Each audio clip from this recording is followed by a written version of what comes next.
I never claimed that Allah is the God of the Bible. The I Quran don't- claims it. Does it? Yeah, it says that the same Allah who sent down the Quran sent down the scriptures The aforetime. Injil, which the You sure explanation about of that? it. You Yeah, don't the want to go, Arabic is Injil, right? yeah, but you don't want to go there assuming that the Injil is not the New Testament. I promise you don't want to go there because you're Okay, gonna- we can if you want to. We can. Okay, now you said the That Injil. sounds interesting. Okay, here, let's Yeah. do it. Okay, let me show you. What is the Torah according to you? That the Quran mentions. Revelation given to Musa. Okay, I'm going to give you $100,000, and I'll have everyone take shahada. If you can show me in the Quran, it says the Torah was given to Musa in the Quran.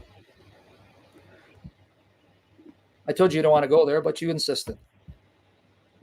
I'll give you $100,000, which I don't have, and everyone who's going to become Muslim, show me a single verse says, and we gave the Torah to Musa. Don't show me a verse where it says we gave Musa the kitab, the book. Kitab is not the same as Torah. And even in Islamic sources, the Salaf, Salih, said that the word Torah doesn't just mean the books of Moses. It refers to the scriptures of the two scriptures of the people of the book. So where'd you get that the Torah was given to Moses? Can you show me the verse in the Quran? Not off the top of my head, no. It's not there.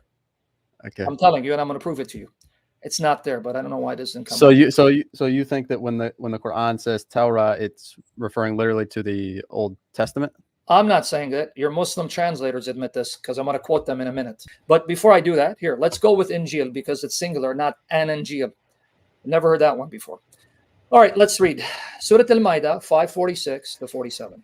And in their footsteps, we sent Isa, son of Maryam, confirming the Torah that had come before him. That's not the literal translation, but we'll get to that. And we gave him the Injil, in which was guidance and light, and a confirmation of the Torah that had come before it, a guidance and admonition for al-muttaqun. But then it says, watch verse 47. So here's my question to you. Now Muhammad is addressing his contemporaries. Let the people of the gospel, Ahl al-Injil, judge by what Allah has revealed therein. What did they have at the time of Muhammad? How are you going to judge the gospel if you don't have it at the time of? Because it's saying, look, Jesus came with the gospel. You people of the gospel judge by it. Judge by what? I don't know. Yeah, because the Muslims who taught you didn't teach you well. So you have to learn on your own. I know, because I've been there, done that. Because they tried to convert me too in the 90s. But the Lord of God, he saved me. So when you say the Injil is whatever it is, it's not the New Testament. How do you know that? When here it says, whatever the Injil is, it was at the time of Muhammad, the Christians had it. And if you want more proof, here, 7157, Hilali Khan, they're now going to identify the Injil for you. Watch. They're going to do it, not me.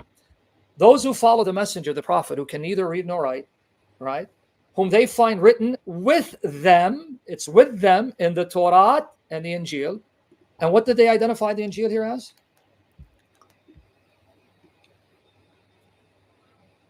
What's the Injil here?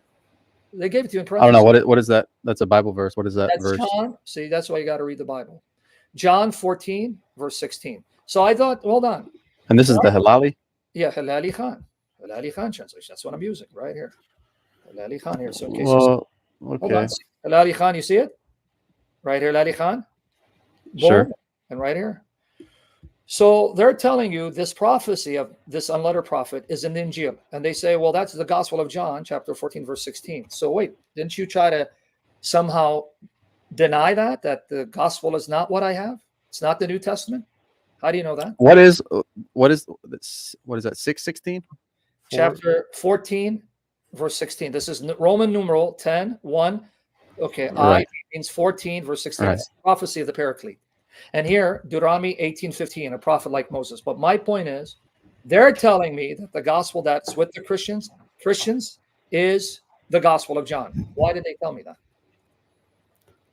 I don't know. You have to ask them. I mean, it's not in the Arabic, so it's not really. No, because they realize that the Quran is not a fraud, which you're trying to accuse it of. Whatever the gospel is, it was there in their possession. So historically, So did you just say I was trying to say that the Quran is a fraud? no. If you do not answer, then you're accusing the Quran of fraud, because the Quran is saying the gospel is there at the time of Muhammad. So they're being faithful to history and saying, well, hold on. Historically, the only gospel the Christians have is the New Testament scripture. So forget them. What did they have at the time of Muhammad? I'm still waiting for your answer. Well, okay. So the verse says, "Let the people of the gospel judged by what Allah has revealed therein. They're in what? I mean, does that necessarily imply that they have the So what are they going to judge by? untouched gospel, or What are they going to judge by? Read the context. Context is 46, 47. the Music. Injil? How are they going to judge by the Injil if they don't have it? They may not. I don't know. So how they go? Your God is telling them judge by it. How? Right. Hold on, Allah, wait. We don't have it. Remember, you're not answering the I question. mean, maybe they have part of it. And where does it say they have part of it here? I'm just saying that's a possibility. Adding to the Quran, which you're condemned for doing. No, I'm just saying that's a possibility. Can that be a possibility that they Well, have part of it, but they don't? Anything can be possible. It's even possible that Muhammad was a Hindu. What's possible doesn't make it probable. I want you to help me identify what the gospel is at the time of Jesus. Muhammad, I'm sorry. I'm still waiting, man. Yeah, I don't know. I'll have to get back to you on it. Okay. I don't know. And then here it says, those who follow the messenger prophet who can neither read nor write, whom they find written with them in the Torah and the Injil. So again, it's talking about time Muhammad, they had the Torah and the gospel. So help me understand, what gospel did they have at the time Muhammad where Muslims could say, hey, Muhammad is there in your gospel?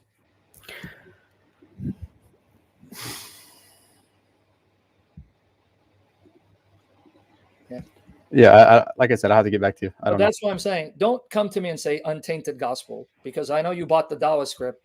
The scriptures are corrupt. The Quran nowhere says they're corrupt. It says they're perfectly preserved. I know the verses that they've taught you. Surah Al-Baqarah, 275, 279, 378, 548. None of that proves their point, because I've debated that issue. But put that aside.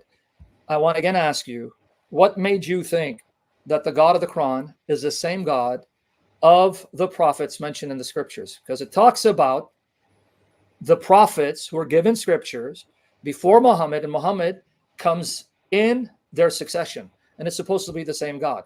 How is it the same God?